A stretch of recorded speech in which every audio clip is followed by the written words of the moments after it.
Pour inaugurer cette série de capsules vidéo sur l'algorithmique des graphes et leur programmation avec Python, voici une rapide présentation des notions de vocabulaire essentielles sur les graphes.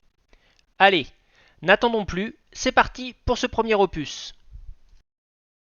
La théorie des graphes est un outil mathématique essentiel en algorithmique et en programmation dans de très nombreux domaines de la vie courante. Tout programmeur sera confronté à son utilisation. Voyons donc rapidement de quoi il retourne.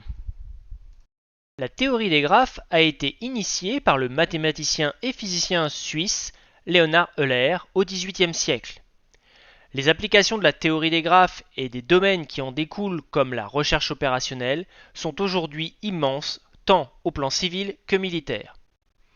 Aide à la prise de décision, recherche de la meilleure stratégie, optimisation, plus court chemin par exemple avec les GPS, le coût minimal, etc.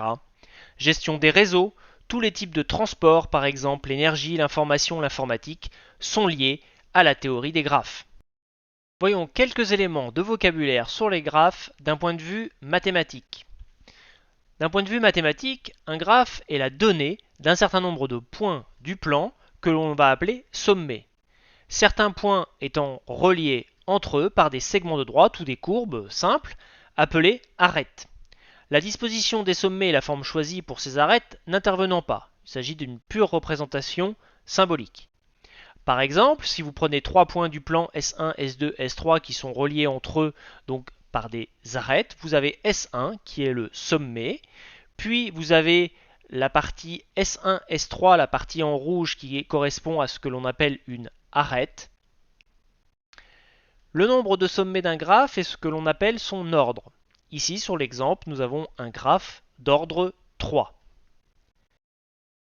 Sauf indication contraire, un graphe sera considéré comme non orienté. Nous pouvons aller d'un sommet à un autre dans les deux sens. Et les arêtes seront donc parcourues dans ces deux sens. On parlera de graphes non orientés, comme sur l'exemple présenté ici. Les graphes non orientés seront présents en particulier dans les problèmes élémentaires de type combinatoire. La plupart des applications de la théorie des graphes, problèmes d'optimisation, de communication, de trafic aérien, conduisent eux à des graphes dits orientés, où les arêtes orientées sont appelées donc des arcs. Sur le schéma de S1 à S3 ou de S2 à S1, vous avez un sens qui est défini par la flèche. À ce moment-là, vous avez l'arc S1, S3 qui va de S1 à S3 et il n'est pas possible de parcourir le graphe de S3 à S1 par exemple. Le degré d'un sommet est ce que l'on appelle en fait le nombre d'arêtes auxquelles il est relié. Ici, par exemple, S3, le sommet S3, est un sommet de degré 2. Il est relié à S1, mais également à S2. Deux sommets d'un graphe sont dits adjacents s'il existe une arête, ou un arc, ou plusieurs, qui les relient. Par exemple, S1 et S3 sont adjacents sur l'exemple présenté. De même, S2 et S3 sont également en fait des sommets adjacents. Un graphe est dit complet si deux quelconques de ces sommets sont adjacents.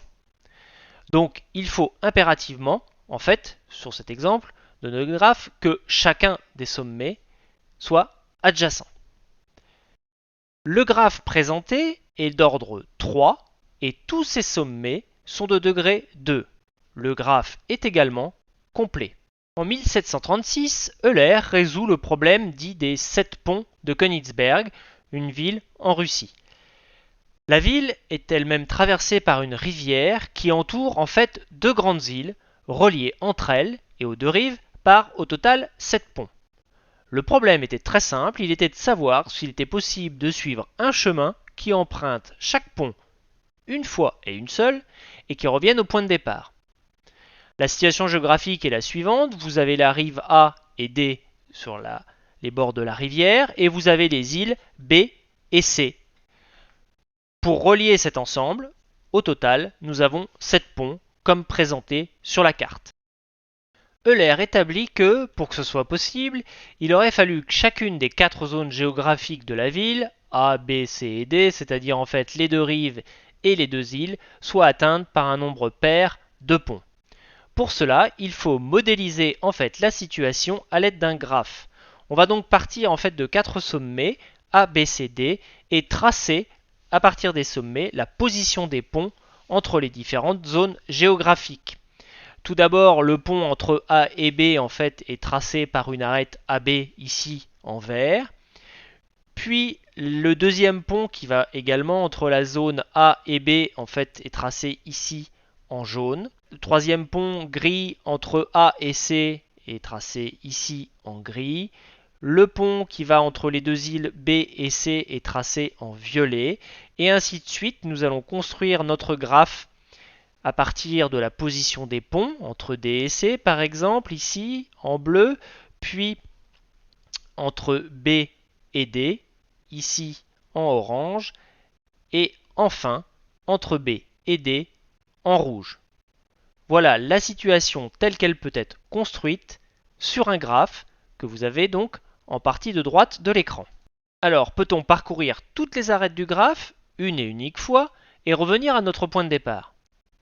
Un promeneur doit revenir à son point de départ et donc suivre ce que l'on appelle un cycle. Chaque pont doit donc être traversé une fois exactement. C'est ce qu'on appelle un cycle eulérien, en hommage donc à Léonard Euler. Euler a alors très justement remarqué que si chaque pont ne doit être parcouru qu'une seule fois, il faut autant de ponts pour quitter un quartier, une zone géographique, que pour y revenir. Chaque quartier doit donc posséder un nombre pair de ponts. Nous pouvons maintenant transposer cette façon de rédiger en français en version mathématique.